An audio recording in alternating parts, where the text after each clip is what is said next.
아나니아와 사울의 만남, 짧은 만남인데 아주 한 사람의 인생을 변화시키는 놀라운 분기점이 됩니다.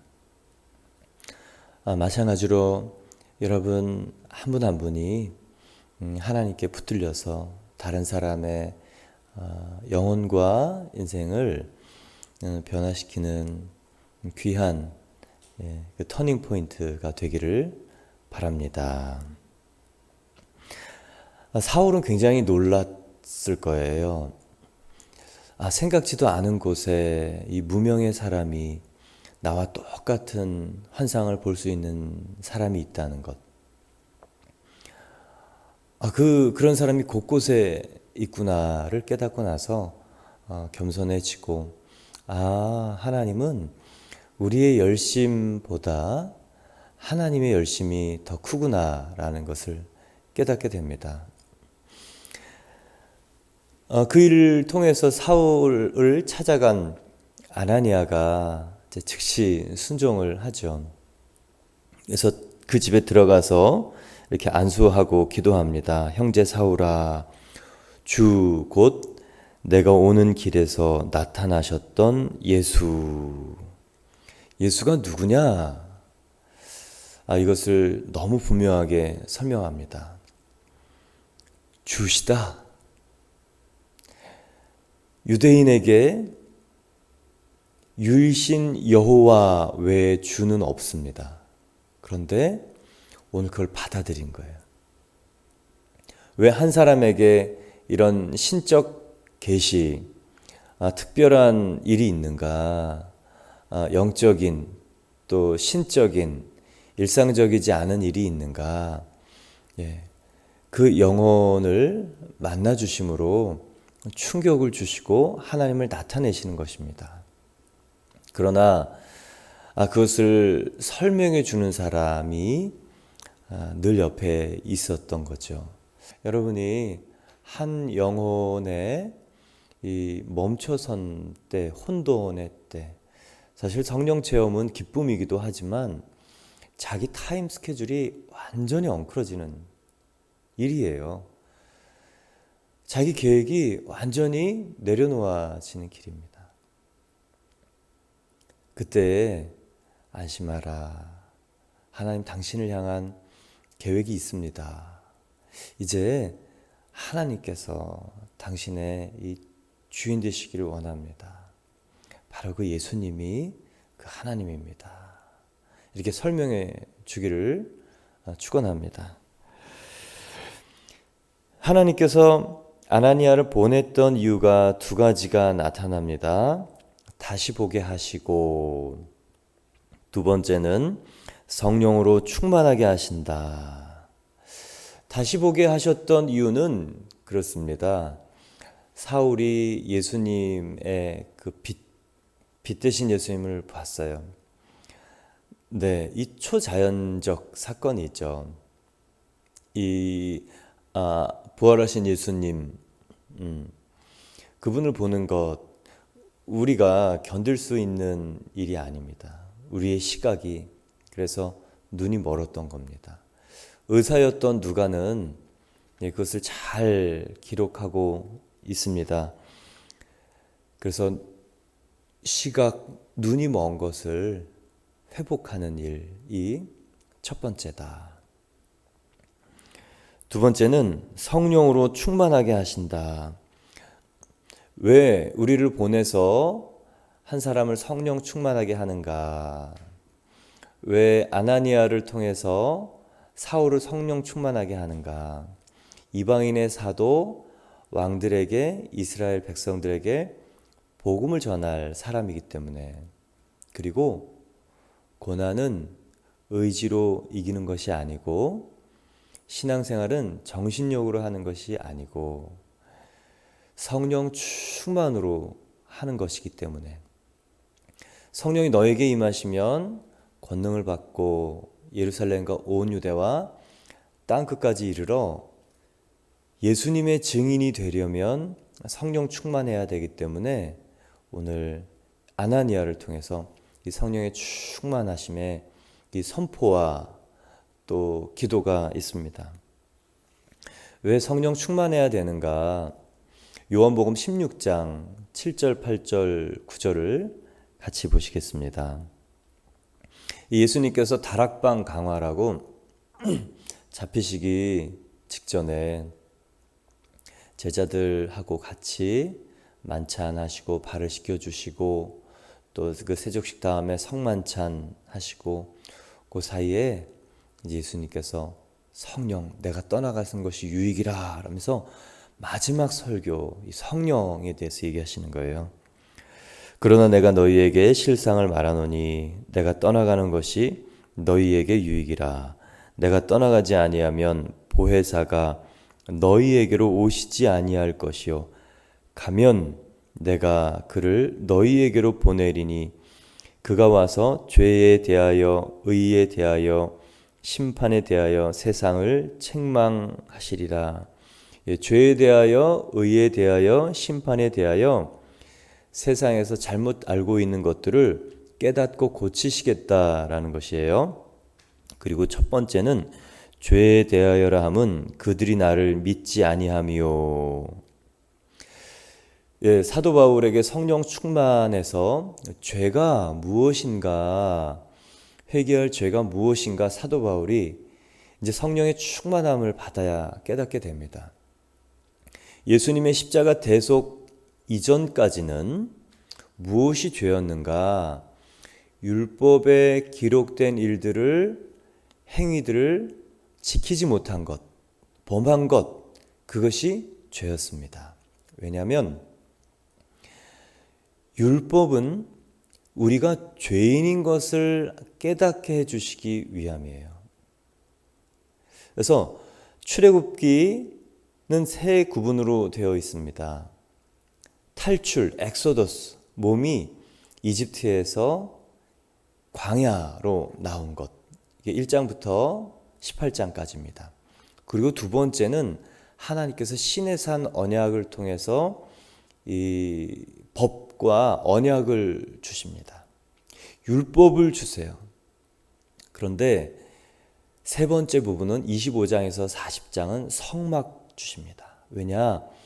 율법으로는 사람을 구원할 수 없기 때문에, 율법을 지킬 수 있는 존재가 한 존재가 없기 때문에 성막이라는 피의 제사를 통해서 하나님에게 합당한 존재로 만들 수 있는 이 장치, 이 제사법을 주시는 것입니다. 결국 율법은 무엇이냐? 인간이 죄인임을 깨닫는 것이고, 성막은 무엇이냐? 예수님의 이 피의 희생이 우리 인간에게 영원한 죄사함의 일이라는 것을 출애굽 때부터 말씀하시고 싶었던 거예요. 죄에 대하여라 함은 인간이 율법을 범한 것, 그건 죄인이라는 증거이죠. 그래서 율법을 범한 사람은 죽을 수밖에 없다는 것을 깨닫는 것, 그게 구약입니다. 근데 예수님이 그 대속을 하셨어요. 죄를 어긴 모든 존재적인 죄, 원죄와 그리고 행위의 죄를 다 대속하셨습니다. 그 다음에 성령이 오셔서 깨닫게 하시는 죄, 이 죽어야 될 죄, 지옥 갈 죄라는 무엇이냐? 예수님을 믿지 않는 것입니다. 왜냐? 구약 때는 이 원죄와 또 자범죄가 죄였습니다. 그런데 예수님의 십자가 사건 이후로 그것을 다 대속하셔서 모든 인간은 이제 무엇이 죄인이냐, 무엇이 지옥 갈 죄냐? 예수님을 믿지 않는 죄. 이것이 죄이고 지옥 갈 죄입니다. 그런데 그 앞절 내가 여기 오는 길에 만났던 예수가 주시다라는 그 선언과 합쳐서 얘기를 해보면 요한복음 16장 9절에 죄에 대하여라 함은 그들이 나를 믿지 아니하며, 예수를 믿지 않는 것이 죽어야 될 죄입니다. 한 발 더 나가서 설명해 볼게요. 구원자 예수를 주로 믿지 않는 것. 이게 죽어야 될 죄, 지옥 갈 죄입니다. 성령이 오셔서 깨닫게 하시는 두 번째는 10절입니다. 의에 대하여라 함은 내가 아버지께로 가니 너희가 다시 나를 보지 못하며. 예수님이 승천해서 아버지께로 가시는 것이 왜 의인가? 성령을 보내주시기 때문에 그렇습니다. 예수님이 승천, 보좌 통치하시면서 성령을 보내주시잖아요. 그게 인간에게는 의가 된다는 거예요. 정말 기분 좋은 말씀 한 구절 볼까요? 고린도전서 1장 30절입니다. 너희는 하나님께로부터 나서 그리스도 예수 안에 있고 예수는 하나님으로부터 나와서 너희에게 지혜와 의로움과 거룩함과 구원이 되셨으니. 성령 받고 나니까 예수님이 하나님 안에 있고 또 하나님이 예수님 안에 있고 또 성령이 우리 안에 나오고 또 우리는 예수님으로 말미암아 이 지혜와 의로움과 또 거룩함과 구원이 됐다는 것을 깨닫게 됩니다. 어제 말씀드린 인간이 어떻게 의로워지는가는 행위가 아니고 의로운 분이 내 안에 충만하시고 다스리실 때, 주인 되실 때 인간이 거룩해지고 의로워지는 것이다 라는 얘기를 드렸습니다. 사도 바울이 성령이 충만해야 죄가 무엇인지, 그리고 왜 의로워지고 의로워질 수 있는지, 성령이 얼마나 중요한지 설명해낼 수 있기 때문에 성령의 충만함을 아나니아를 통해서 기도하게 하는 것입니다. 세 번째는 심판에 대하여라 함은 이 세상 임금이 심판을 받았습니다. 이 세상 신이 완전히 박살나고 또 공개적으로 깨어졌다는 것을 사도 바울이 깨닫는 거예요.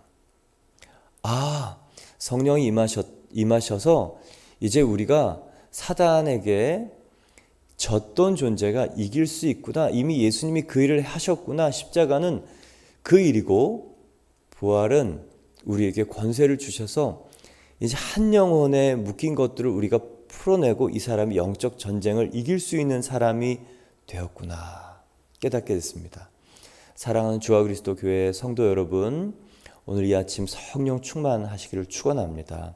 그래서 한 영혼에게 예수님을 믿지 않는 것, 이게 지옥 갈 죄인 것을, 또한 성령이 내 안에 오시는 것이 거룩함과 의로운 것을, 또한 오늘 영적 전쟁을 이길 수 있는 존재인 것을 깨닫게 해주십시오. 이 성령이 오셔서 깨닫게 하시는 세 가지는 예수님이 이 땅에 오셨던 목적과 똑같습니다. 죄에 대하여라 함은 이건 대속이에요. 의에 대하여라 함은 성령 파송, 성령의 내주하심 보내시기 위함입니다. 또 심판에 대하여라 함은 요한일서 마귀의 일을 멸하려 하심입니다. 왜 예수님께서 인간의 몸을 입고 성육신, 인간의 몸을 입고 이 땅에 오셨는가 이유하고도 똑같습니다. 인간이 죽어야 하는 대속, 또 인간이 하나님을 몸에 이 그리스도가 내 안에, 내가 그리스도 안에 있을 수 있는 이 성령 받은 인간으로서 살 수 있는 성령의 내주하심의 샘플, 대표.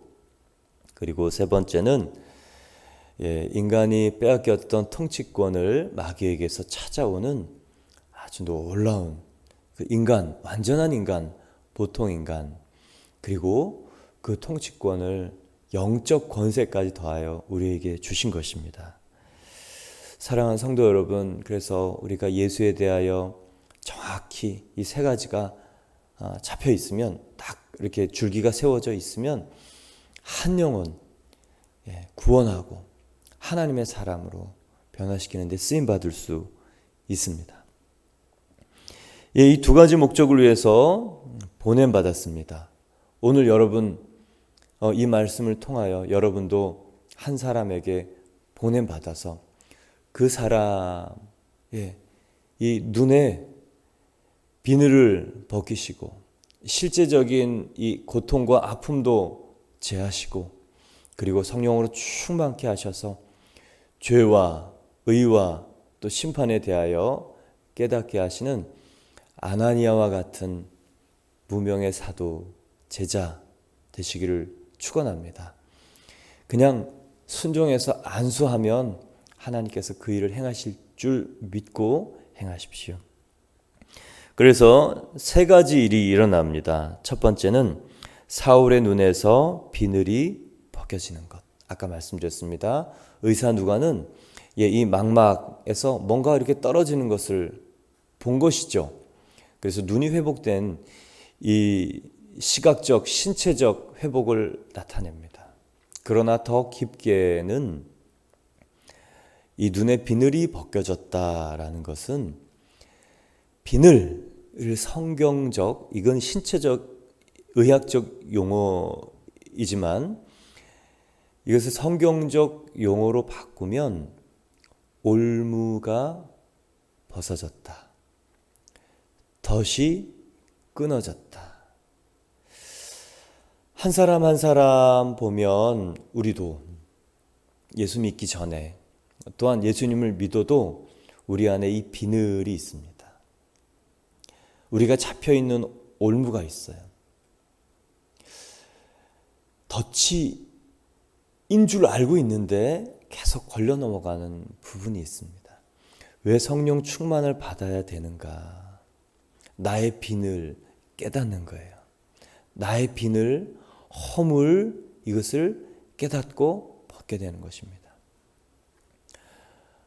왜 그렇게 그 사람이 미운지, 미워하면 안 되는데 이렇게 분이 나고, 또 말 예쁘게 해야 되는데 말이 예쁘게 안 되고, 또 우리 가족,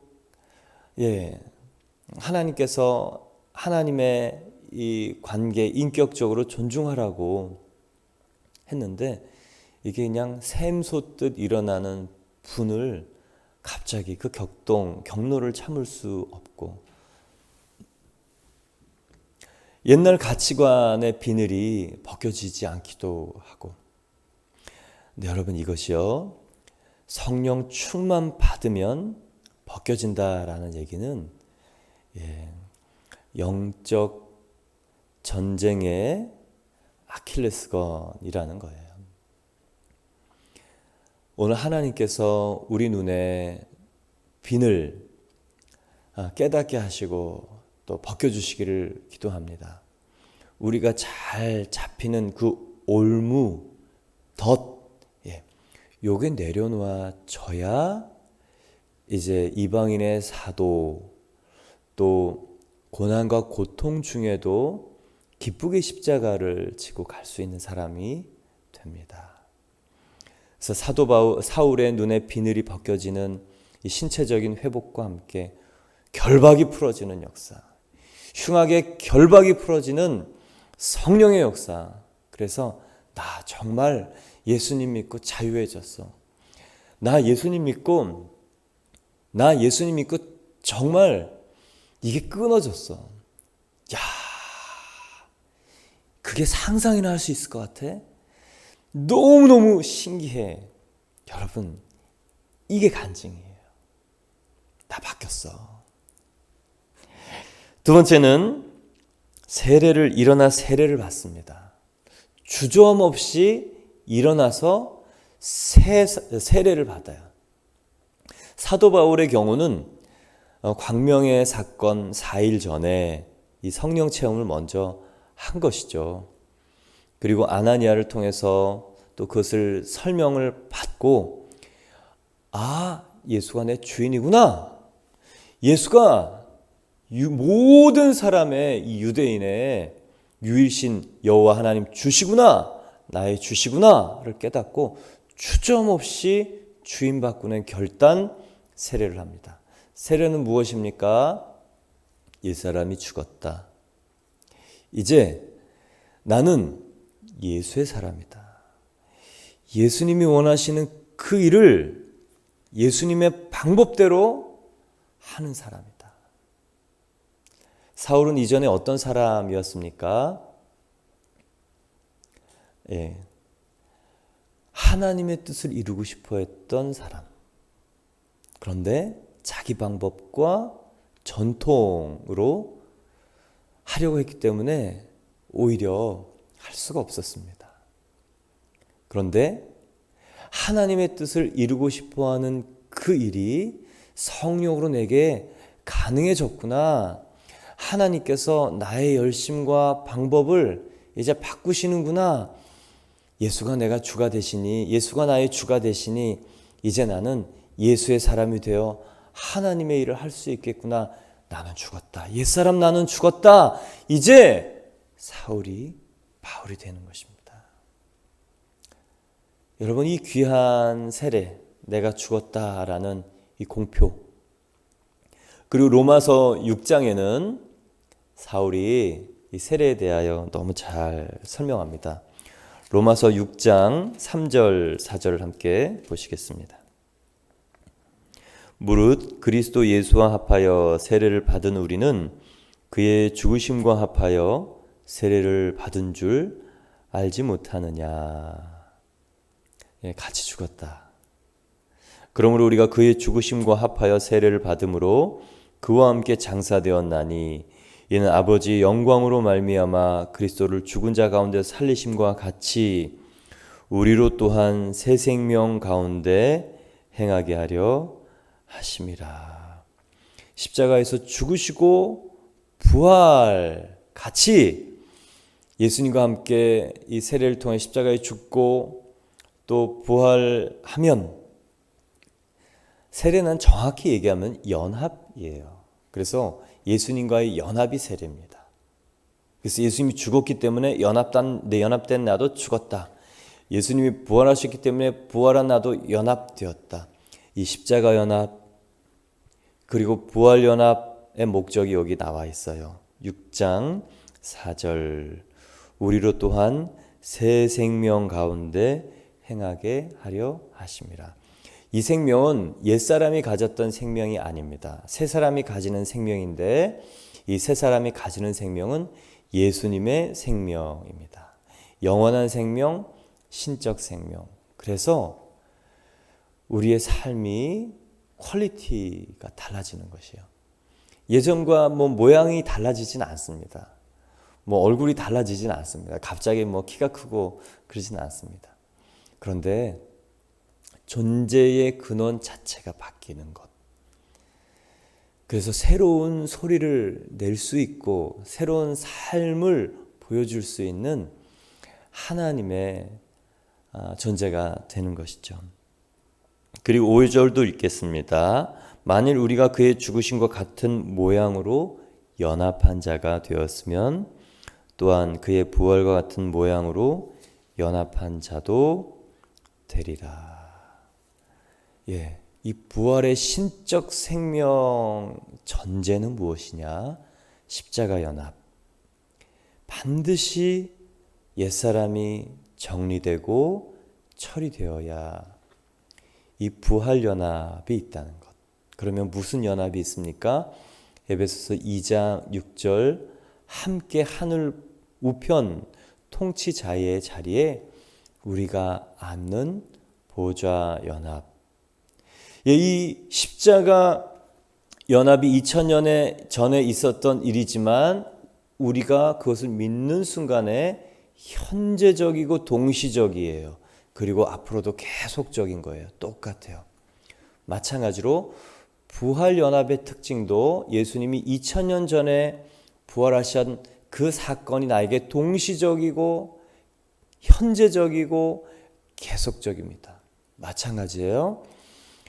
보좌연합도 2000년 전에 예수님이 보좌 올라가셔서 통치하시는 그 보좌 우편에 앉으신 통치의 그 일이 우리가 믿을 때 동시적이고 현재적이고 그리고 계속 끊어지지 않고 계속적으로 일어나는 사실적인 일이 됩니다. 그래서 성경을 잘 읽으면서 너무 놀랐어요. 부활과 승천, 이 보좌 통치. 근데 이것을 누가 우리에게 깨닫게 해주시는가? 성령님이에요. 죄에 대하여, 의에 대하여, 심판에 대하여, 다른 말로 하면 예수님이 주신 것과 성령의 내주하심과 그리고 영적 전쟁의 모든 것들을 우리에게 깨닫게 해주시는 그분이 바로 성령님이십니다. 그래서 이 아침에 성령의 충만함이 여러분 가운데 있기를 원합니다. 그래서 세 번째는 무슨 일이 있느냐? 음식을 먹음에 강건하여 지니라. 다시 일상으로 돌아왔다는 거예요. 달라진 게 없는 것 같죠? 근데 존재가 바뀌어요. 이 알맹이가 바뀝니다. 그리고 강건해집니다. 예, 저는 여러분의 영혼이 강건하여져서 육신의 상황과 컨디션 어떠한 상황도 이겨낼 수 있고 다스려질 수 있고 그리고 다른 사람의 상황도 건강도 여러분이 다스릴 수 있는 하나님이 우리에게 주신 이 다스림의 권세, 통치 권세를 다른 사람의 생명과 유익과 하나님의 영광을 위해서 쓰실 수 있기를 축원합니다. 마지막 읽겠습니다. 사울이 다메섹에 있는 제자들과 함께 며칠 있을 새 즉시로 각 회당에서 예수가 하나님의 아들이심을 전파하니 듣는 사람이 다 놀라 이르되 이 사람이 예루살렘에서 이 이름을 부르는 사람을 멸하려던 자가 아니냐. 여기 온 것도 그들을 결박하여 대제사장들에게 끌어가고자 함이 아니냐 하더라. 사울은 힘을 더 얻어 예수를 그리스도라 증언하여 다메섹에 사는 유대인들을 당혹하게 하니라. 즉시로 회당에서 예수가 하나님의 아들이다. 다른 말로 예수가 하나님이다. 그리고 22절은 예수가 구원자다. 그동안 성경 읽었던 게 연결되지는 않았어요. 근데 성령을 받고 나니까 예수님을 제대로 만나고 나니까 낱낱이 흩어졌던 이 구슬이 한꺼번에 훅 깨지는 것입니다. 이게 바로 성령의 목적이에요. 우리가 읽었던 성경책, 우리가 공부했던 것, 그리고 우리가 경험했던 것, 이게 부활하신 예수님 만나면서 훅 깨지면서 맞아, 이랬던 거구나, 이거구나. 여러분, 성령이요 우리 안에 비늘을 제하실 뿐만 아니라 우리 안에 막힌 거, 연결되지 않는 거, 끊어진 거 연결시키고 또 훅 깨닫게 하셔서 그 예수가 누구냐를 선포할 수 있는 사람으로 만듭니다. 그동안 쌓여있던 것들이 흐르지 않던 이 샘물이 본물 터지듯이 뚝이 터지듯이 터져서 이 사람 안에요 생명의 지혜가 강같이 그 입술을 통해서 흘러나왔습니다. 여러분, 성경 많이 읽으십시오. 이 수용적 자유의지를 갖기 위해서 어제 깨끗함 그릇, 그리고 하나님의 기준, 이 성경 얘기했습니다. 왜요? 수용적 존재가 되기 위해서. 여러분, 우리가 성경 많이 읽으면 하나님이 나를 통해 나의 길 만드실 뿐만 아니라 길이 안 보이는 사람,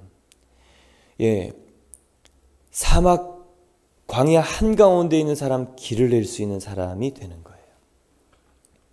그리고 뭘 먹어도 목마른 이 갈증난 이 사람, 사막 같은데 사는 그 사람에게 강을 만드는 일을 저 여러분이 할 수 있습니다.